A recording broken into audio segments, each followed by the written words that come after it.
and welcome to the introduction of the Employee Self-Service module. First, just to introduce myself, my name is Jackie, and I am one of the Client Experience Officers here at HR Assured for the HRA Cloud application. The HRA Cloud Self-Service module provides candidates, employees, contractors, and volunteers the ability to log into their own self-service account and complete a comprehensive range of tasks and activities without having to disrupt the managers or human resources department. The HRA Cloud Self-Service module empowers users to seamlessly integrate with all HRA Cloud modules and features, paperless onboarding and induction for successful candidates, electronically sign employment agreements, acknowledge important policies and notifications, update personal information, review, respond, and action assigned task, plan, track, and manage training and qualification competencies, and workplace hazards and incidents, complete online performance reviews, and access document folders such as company policies and procedures. The self-service functionality extends across desktop, smartphone, and tablet devices so that workers can easily access at any time from anywhere on any device.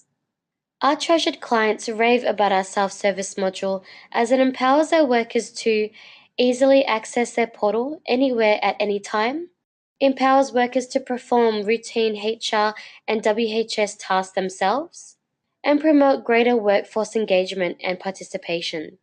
For a manager or a HRA Cloud admin user, this module empowers your business to save on costs and receive immediate return on investment, reduce transactional and administrative workload, and save more time to be focused on strategic HR and business growth. So let's head onto the Employee Self-Service module for a demonstration. But first, let's look into the HRA Cloud application and identify what connects to the self-service module. Starting from the home screen, you'll notice that some tabs have the mobile icon within. This is to notify you that the tab is shown in Employee Self-Service.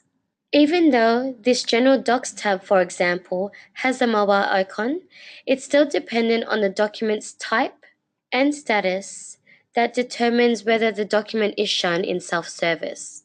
When we click Upload a new document, one of our options is to select a document type. You'll see that we have a large selection to choose from.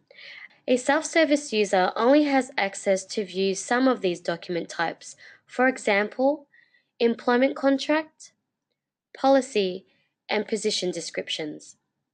Document types like performance review or grievances are an example of document types they do not have access to. If you forget to select a document type, the document is uploaded with the default type, which is called Other Document. This is a document type that the self-service user does not have access to see. In regards to document statuses, self-service users only have access to documents with the completed or created type statuses. Documents that are obsolete or in draft status will not be shown in self-service. Heading over to an employee file as an example, self-service users have access to their Details tab, their Documents tab, depending on the document type and status, and their Training tab, where they can update their own competencies. Opening up the Checklist tab, self-service users can receive tasks through a checklist.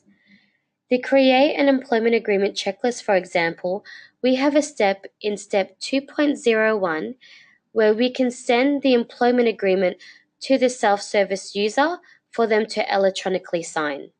So let's head on to the self-service module as an employee and view the task we've just sent through to self-service. As this is an action for the self-service user to complete, this task will be shown in the self-service user's inbox. Scrolling down, the task with the 3-line icon identifies that we have sent this task through a checklist. When the self-service user clicks Acknowledge, they can then download the document and read the employment agreement, and when ready, they can then sign the contract electronically. The other task icons identify that they are either a training competency that needs updating, an individually sent a task, or a group message that requires their acknowledgement. When the self-service user first logs into their portal, the first thing they'll see is the notice board. These messages are sent via the HRA Cloud application. There are two different types of notices. The first type is the acknowledgement type message. This requires a self-service user to click "I have read this message" to give their acknowledgement. Once clicked, the acknowledgement receipt will be added into the employee's record file under the Notes tab. This means the acknowledgement receipt is now part of the employee's record trail. The second type is simply the informative type message. This is the type of message you do not require acknowledgement. An example for using this type of message is reminding your workers of a particular event or congratulating a worker. Moving over to the Me drop-down menu, the self-service user can see their own details and update them accordingly. When the self-service user updates a part of their details, it will then send through to the HRA Cloud application as a change request for approval. The next part is the training and qualification section. This is where they can update their own training competencies that have been assigned to them. They can also assign competencies using the Add Competency button below. The next option is the My Documents tab. This is the Documents tab under the record file back in the HRA Cloud application.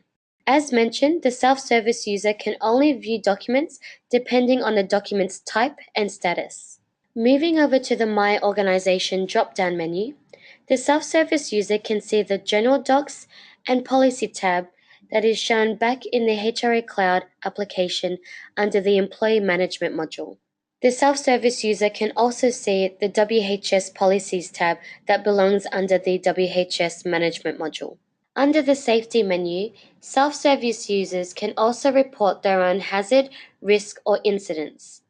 They can also view the ones that they have previously reported so they can be able to see or track the resolution closure against it. Self-service users also have access to many of the plans, guides, and register tabs that sit along the WHS Management module. In terms of support and resources available, there are knowledge base articles providing detail around the self-service module. Alternatively, please do not hesitate to contact the client experience team via these 3 channels here. If you feel that your organization requires more in-depth training, please contact us to submit a request.